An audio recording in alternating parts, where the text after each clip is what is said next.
a point of view that you are very strong in your adherence to. If you truly believe something, you need to sit and analyze whether it's your own personal experience that makes you believe something, or if someone else or something else has convinced you of this. And if they have, you need to then once again analyze that point of view and analyze who these people are and what they want from you. Do they truly want the best of you? If the news convinces you of something to the point where you're going to argue with your own family members at a dinner table, does the news really care about you more than your family? This is a genuine question. You need to analyze every belief you hold, where it came from, and then analyze what their intentions are. And if you start to do that, you look at something like COVID, for example, it's an easy one. And you look at all the bullshit they were saying and you sit here and go, wait, these people don't care about me. If I had diabetes or I needed insulin, or if I had cancer, or if I got in a car crash, anything, they'd be hitting me with medical bills I could never possibly afford. They'd let me die. But they are insisting I take this shot for free on repeat. This doesn't make sense. And when you encourage people to think for themselves, especially the youth, that's what Socrates got accused of. He's corrupting the youth. And to be honest with you, a huge portion of my fan base were 18 to 23, 24-year-old males. When you have the youth, the masculine youth of the world, thinking for themselves, that's pretty scary to authority. Because it's the masculine youth of the world that is, one, the revolutionaries, and two, also, that's the backbone of the slave force. If you need people to go die in a ditch in Afghanistan, you need them. If you need people to work bullshit jobs in a coal mine with no health care, you need them. If you need people to blindly comply to bullshit, you need them more than anybody, more than you need the feminists and the liberals. You need the real men to go out there and comply with the bullshit, to live a shitty existence, to purport and prop up a system. The warrior class. The warrior class, right? And if enough of these men stand in one place and say, this is enough, that's when a revolution happens. Mm-hmm. So this is the most dangerous group of the demographic that the Matrix and the people are trying to control, and they have to have a narrative over. And that's why they're trying to weaken them in every regard. And when I'm sitting there saying, don't listen to the bullshit, become physically strong, think for yourself, prioritize your brotherhood above what the fucking Matrix is telling you, do not blindly comply, resist the slave mind, all these things I'm saying, they just sat there one day and said, wait, the most popular person on the planet is saying, don't listen to our bullshit. Delete. Yeah. They can never, ever, like we were talking to Graham Stephan and he says, what do you think about Tate? What do you think about everybody that's going to try to do his affiliate marketing? I said, go ahead and do it. Yeah. I said, he's not duplicatable. Yeah. So non-duplicatable people like you are annoying to people that are, I don't know if you understand what I'm saying. Correct. They can't sit there and say, no matter how many motivational books they read, no matter how many videos of you they watch, they cannot talk like you and tell the story. Yeah. That produces envy and jealousy. Right. And you can see how someone like this can be taken out of context saying, he must be a criminal for wanting to go to a place that doesn't have law and order. Absolutely. And I understand why they would say that. Now, what's actually interesting is Bucharest, the capital of Romania, where I live, is statistically 25 times safer than a city like London. It's not even a dangerous place. It's the most Christian country on earth, 99.3% Christian in the last census. There's churches everywhere. It's highly religious. It's a very nice place. It's just a different economic bracket. It's nothing to do about Romania specifically. If you go to any second world country in the world with a different economic bracket, the corruption is going to be more accessible. The price is lower. Humans are corrupt. Every single institution on the face of the planet that is run by humans, which is currently all of them at some degree, is corrupt. All of them. Whether it's doctors, financial, judicial, law and order, the monetary system, it's all completely and utterly corrupt. And to sit here and believe that any of them are just and fair, I think we've just learned in the last few years that we can see that even simple things like keeping people alive, even medicine, is completely corrupt from head to toe. All of it is. So you have to understand that, and then you have to look at the chessboard and go, okay, if it's all completely and utterly corrupt, and I understand that there are certain people who get to play the game on cheat mode. Do I want to be able to play the game on cheat mode if I'm going to try and be the best version of myself? Well, yes, I could possibly do that in Nigeria. I could play on cheat mode.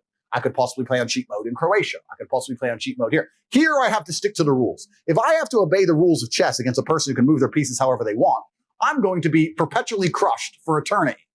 So it makes that's just smart business sense to me to sit there and go, you know what? Fuck it. Let's change the board. Let's move it out. Let's reset up the pieces and let's play this way. And this is nothing specific with the country I live. I have absolute respect for the country I live. This is just human nature. This is the nature of systems and how they work and the nature of the first world, second world, third world. This is just how the world works. So I say these things and people want to sit here and try and they mix it up. They take that and they try and mix it up with some girl shit and try and pretend I'm not talking about basic things like speeding fines. That's really what I'm talking about. And we can have a long, detailed argument about how corrupt America is, but I like to think most people with the brain understand the kind of shit that's going down in America. So America's absolutely corrupt as well. It's just a corrupt world. That's a pickup game of basketball for $10,000 without referees and judges. Humans are going to naturally avert to cheating to make sure they win. Do you think the people who are in charge of the world for the power and control of the entire populace and all of its resources are not going to consider cheating to win? You think it's not going to cross their mind to just go, you know what, let's just change this little bit? I was thinking. You're going to sit there and believe, no, it's fair. Nothing is fair. Nothing has ever been fair. If you've lived a life of genuine hardship, the first thing you will learn is that nothing is ever fair. I've never seen a fair fight on the street. I've never seen a fair relationship. I've never seen a fucking person lose his girlfriend or lose their husband fairly. I've never seen a fair incident on the fucking road when someone gets crushed by a truck. The world is a very unfair place. And humans come along and we purport this idea that, don't worry, if we're in charge, we'll make it fair. It's bullshit. It's bullshit. Nothing is ever, ever fair. And the human inclination is to win, as it should be. And the more powerful you are and the higher the stakes, the higher your inclination to win, as it should be. This is human nature. You wouldn't be able to put yourself in a position of power if you thought any other way. So if you're going to sit there and accept the basis that we're going to cheat in a basic basketball game, that people cheat in football games, that people cheat in poker, and people cheat in all this bullshit, and then say no, but they're not going to cheat to control the world, then you're asinine. Right. It's all a fucking lie. It's all a cheat. Then if they become weak enough, they'll no longer be a threat. And I argue that point absolutely. I think the most dangerous men on earth are the weak men. I think inside of every single man, we're born with a fire inside of us that if we do not control, can destroy ourselves and other people. And if you look at men who have no emotional control, because that's what they're trying to teach us to have. They're saying, listen, you're a man, you're allowed to just cry all the time and have no emotional control, no stoicism, just react to your emotions. Do you know what happens when you tell men to just react to their emotions? Anger.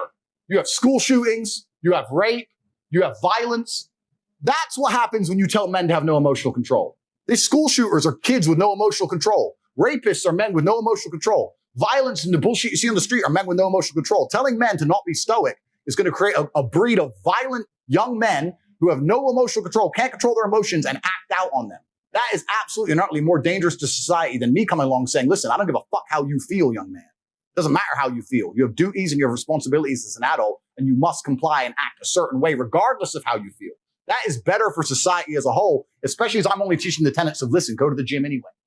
Doesn't matter. You don't feel like it. Go anyway. Listen, your girlfriend left you. Your heart's broken. You're not allowed to stalk her. She doesn't want you. Get the fuck over it. What I'm saying is good for the world. They're saying no. And the redemption, because I think that inside of human consciousness, people are very, very familiar with the idea of the arc of a villain turning into a hero.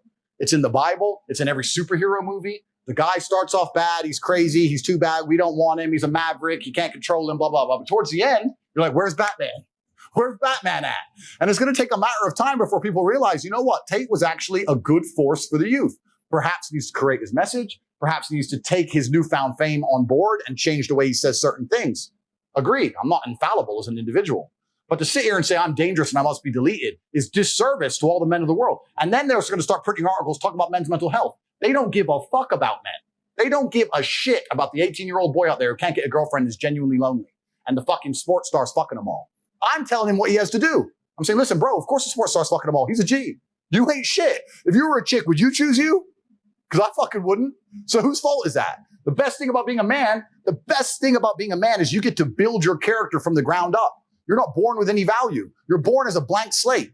I decided I wanted to be a big toting, kickboxing, Bugatti driving fucking bad boy. I did it all myself. Right. You get to choose. You want to be a musician and be sensitive and play guitar and get them that and be important that way. You get to choose. You want to go get in the cage. You kick the fuck out of somebody. You get to choose to be anything you want. But you have to go and do it. Right. It's going to be difficult because it's competitive.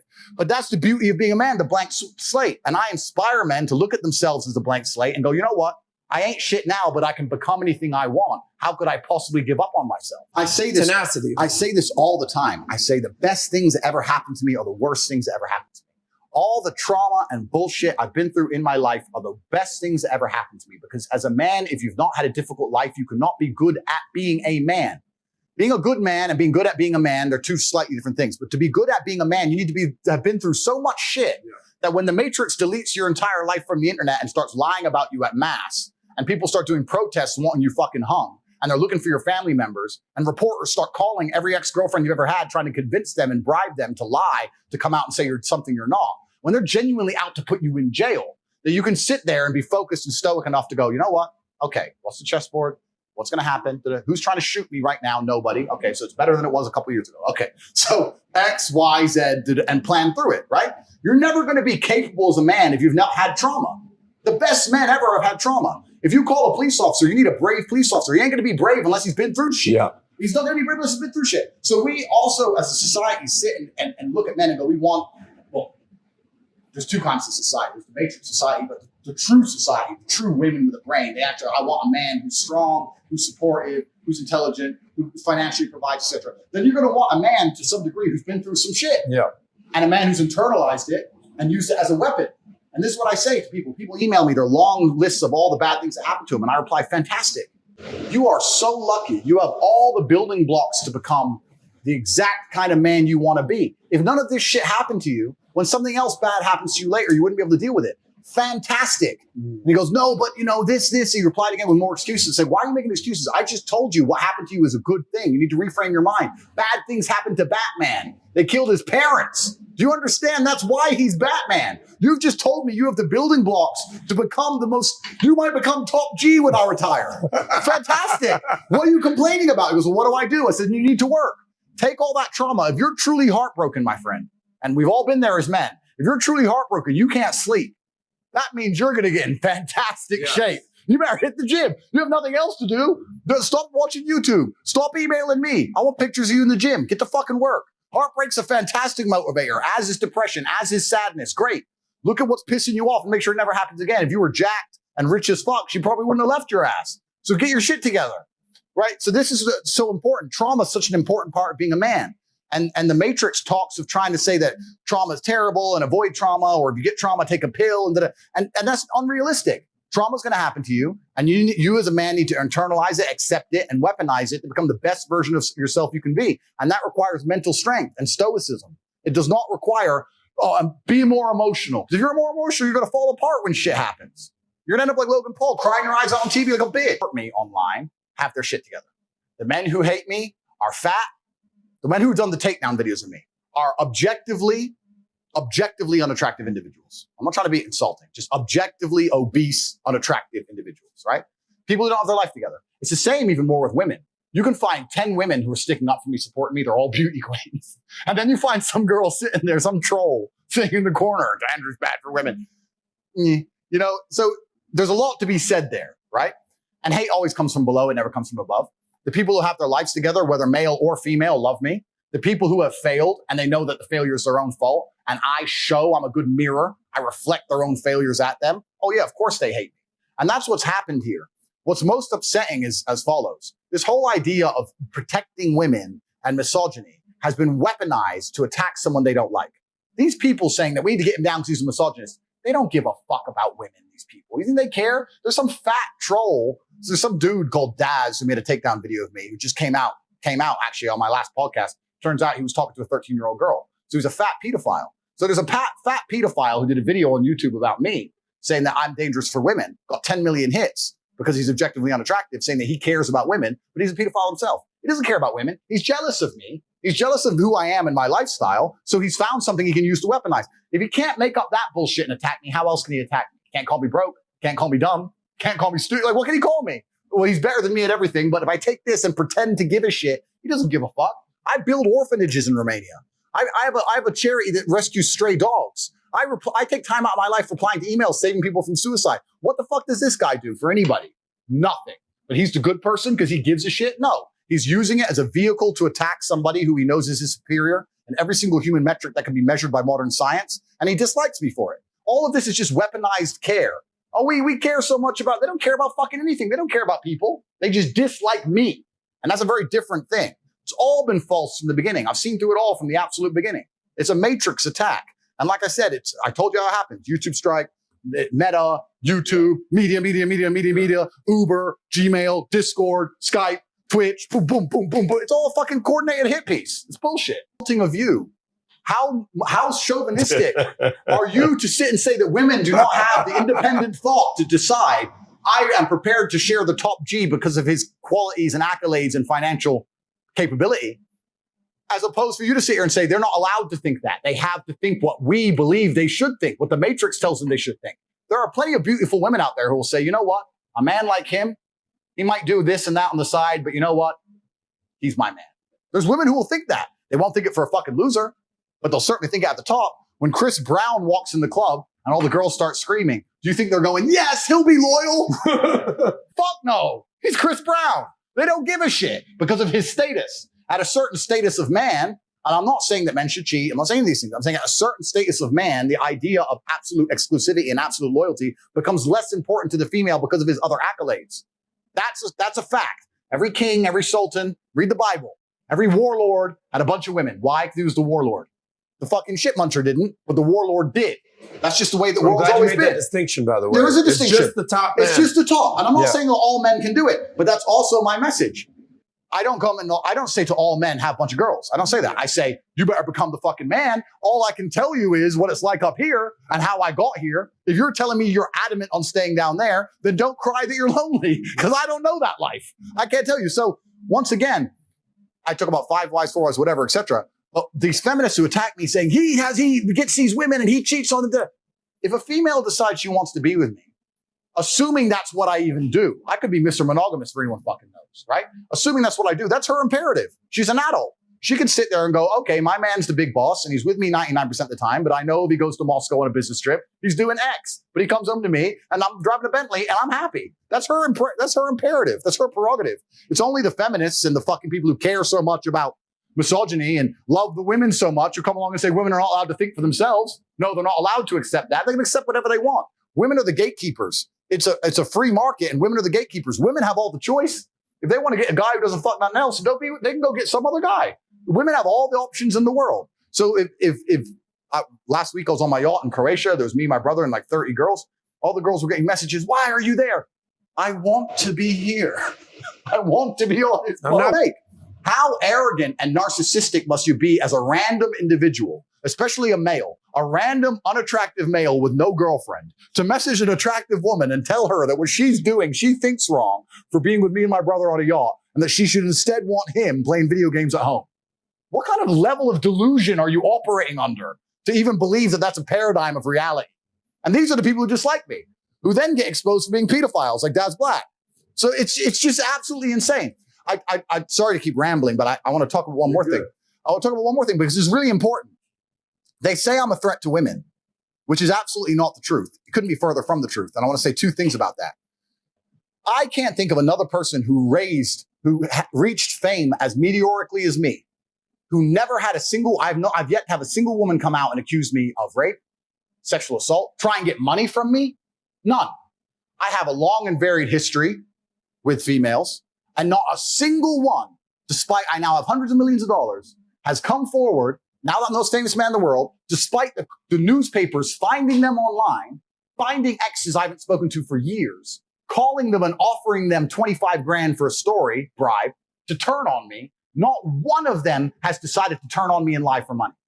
Not one. And that could have very easily happened to me. It would have been a nail in one of the coffins if that would have happened to me. Luckily, none of it did because I'm a gentleman and these women know that what's happening to me is bullshit. Not a single one has come forward against me, but I'm a threat to women. I would argue that most men in my position, if they had a meteoric rise, one of their stupid exes would go, fuck this guy. Yeah, I'll take the money and start talking shit. I would argue that would happen to a lot of men. Never happened to me. It's the first thing. The second thing I want to argue is when they say I'm a threat to women. If I have choice, why would I be a threat? The threat to women is the man with no access to women.